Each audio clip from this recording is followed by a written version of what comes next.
I never thought I'd be writing something like this, but here I am.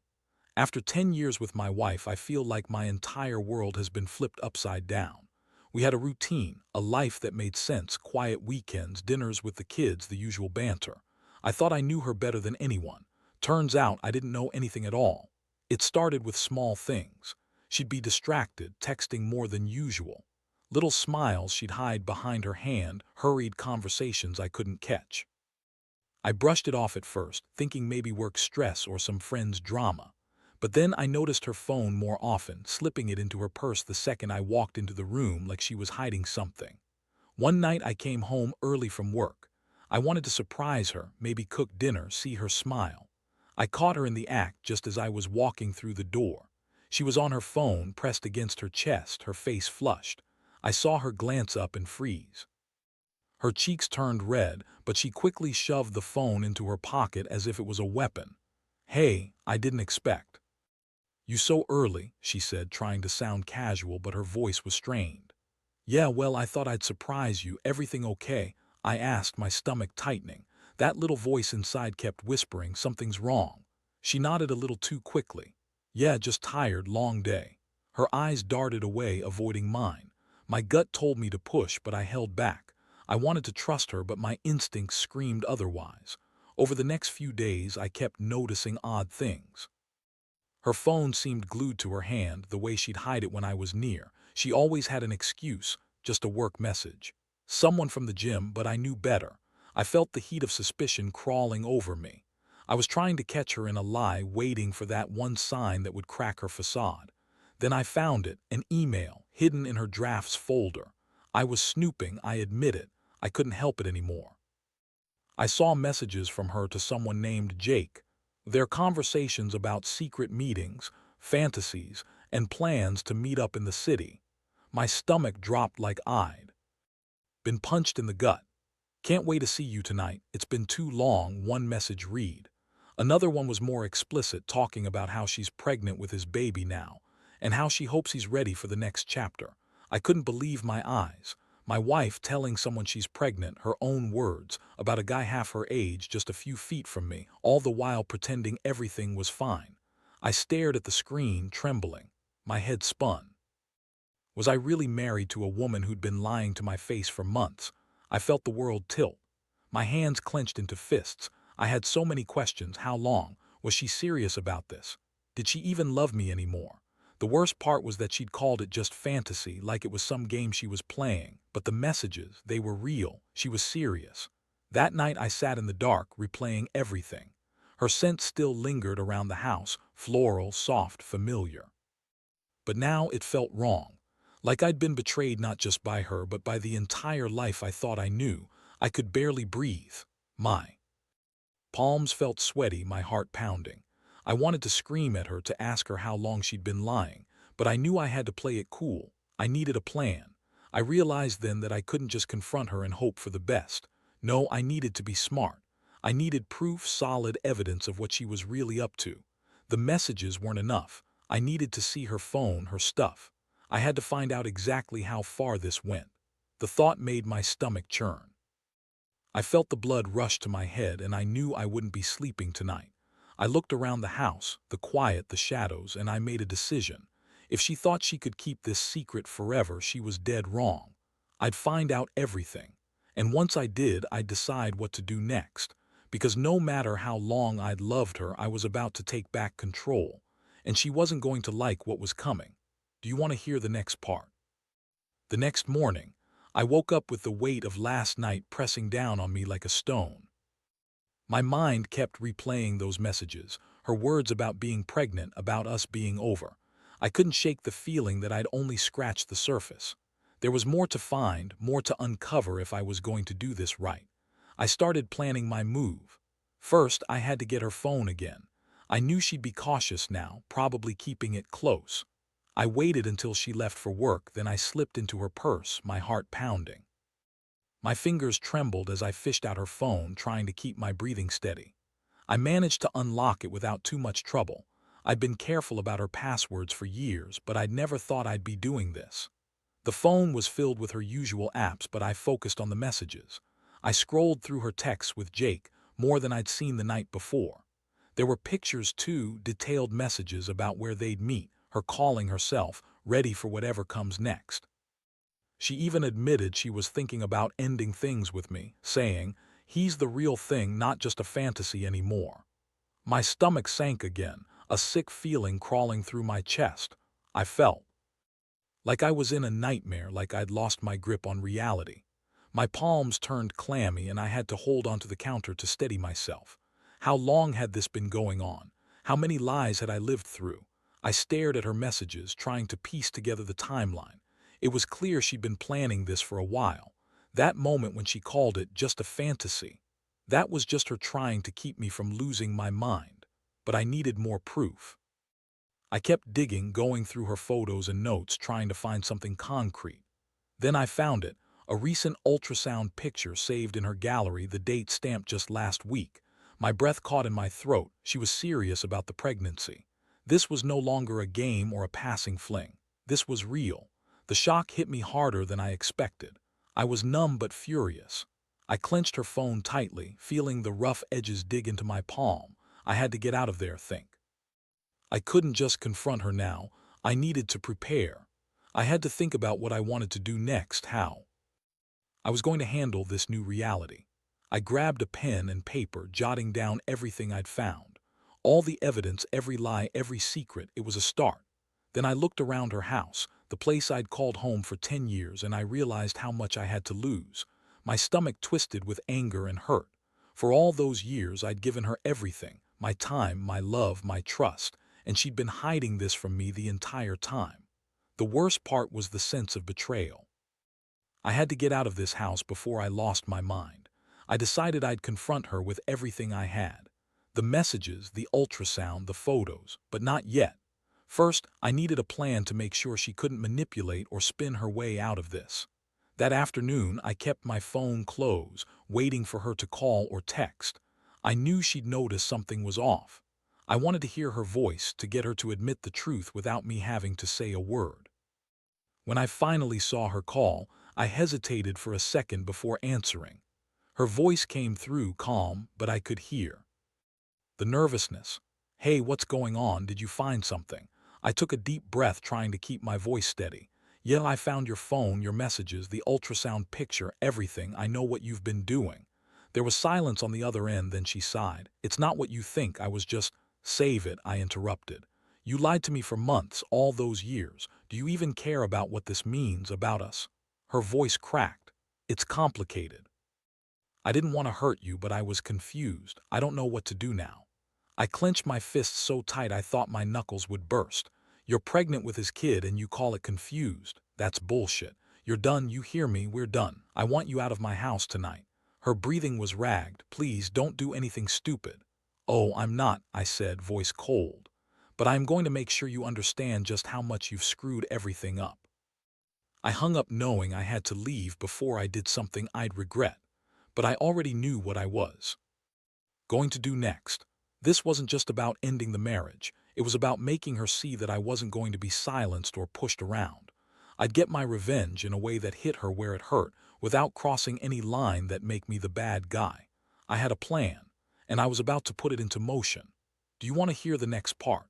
That night, I sat at the kitchen table with a cold beer, my mind racing. I'd done the digging, gathered the evidence, and made the decision. The anger inside me was boiling over, but I knew I had to stay calm if I was going to pull this off. She thought she'd played me, that I was clueless, but I wasn't stupid. I'd been planning my revenge all day, and I knew exactly what I had to do. First, I needed to be one step ahead. I decided to confront her face to face, but with a twist. I'd invite her home under the pretense of talking calm and collected.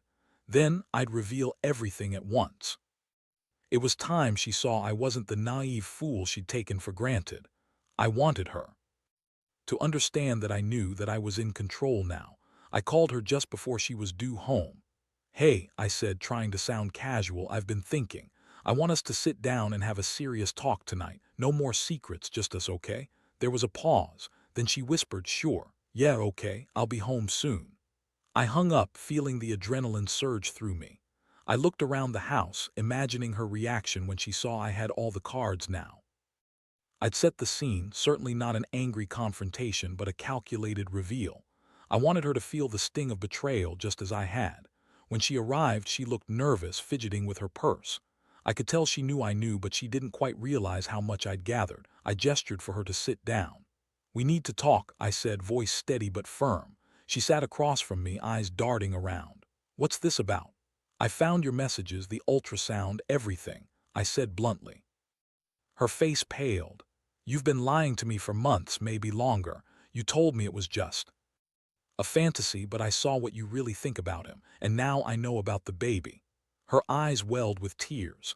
"I didn't want to hurt you, it just happened. I was confused. I didn't mean for it to go this far."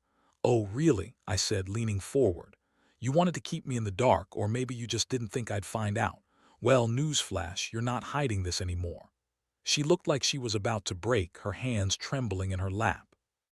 "Please just listen." "No," I cut her off. "I've listened enough. You've betrayed everything we built. 10 years of my life, all for some stupid fantasy you told yourself was harmless. But it's not. You're pregnant with his kid, and I want to make sure you understand what's coming next." She looked at me with haunted eyes. "What are you going to do?" I took a breath, feeling the weight of everything. "First, I want you out of this house. Tonight, I'll give you the keys, pack your things, and leave. Then I'm going to take care of this baby, the way I should have done from the start, because I'm not some fool who gets played for a fool."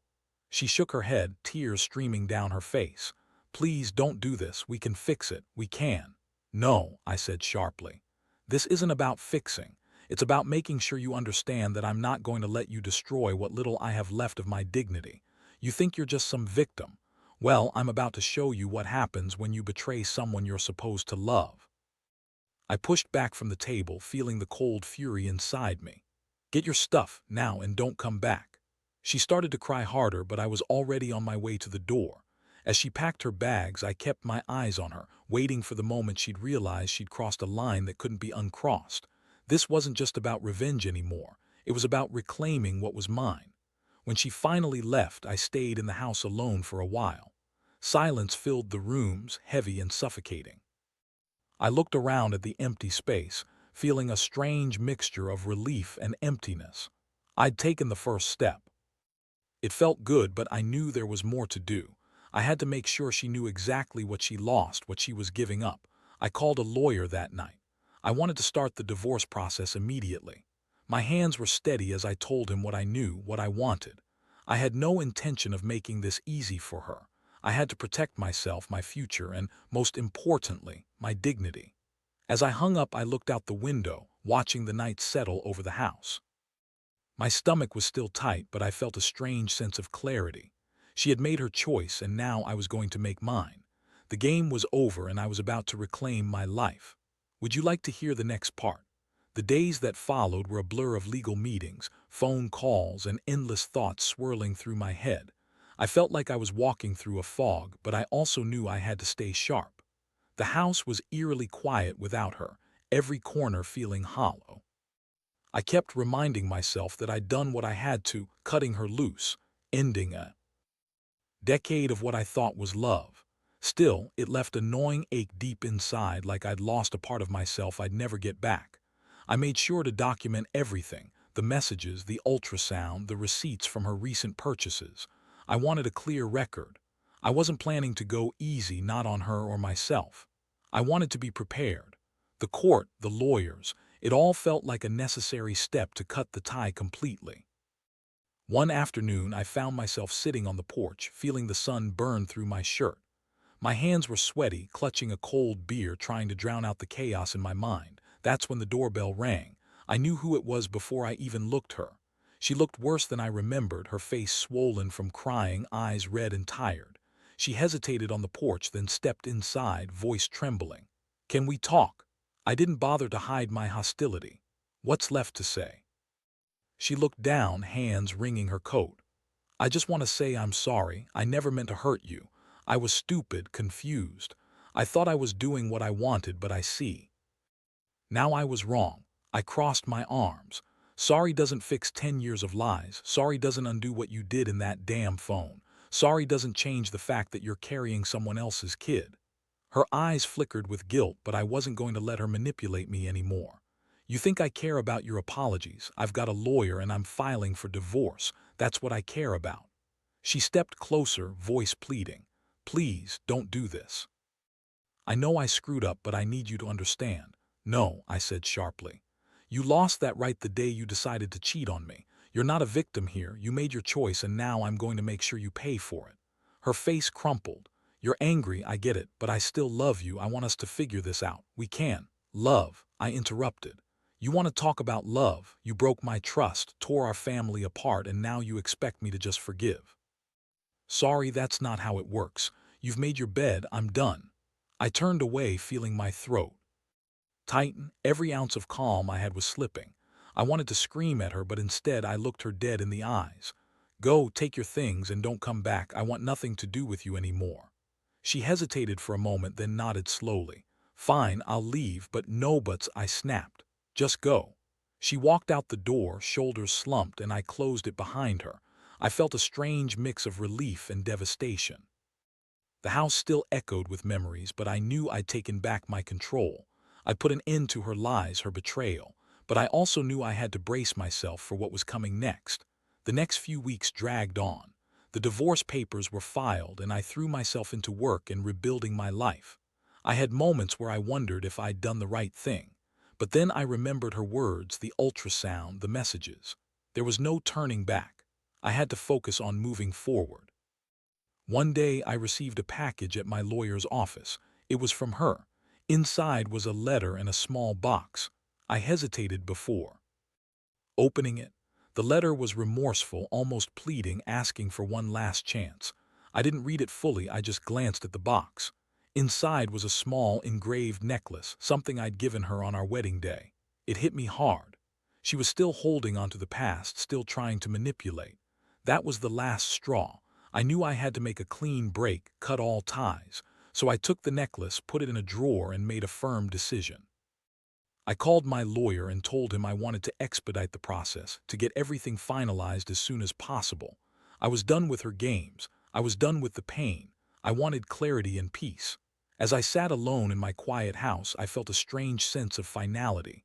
I'd lost so much, but I'd also gained something. Hope. Hope that I could rebuild, that I could find happiness again.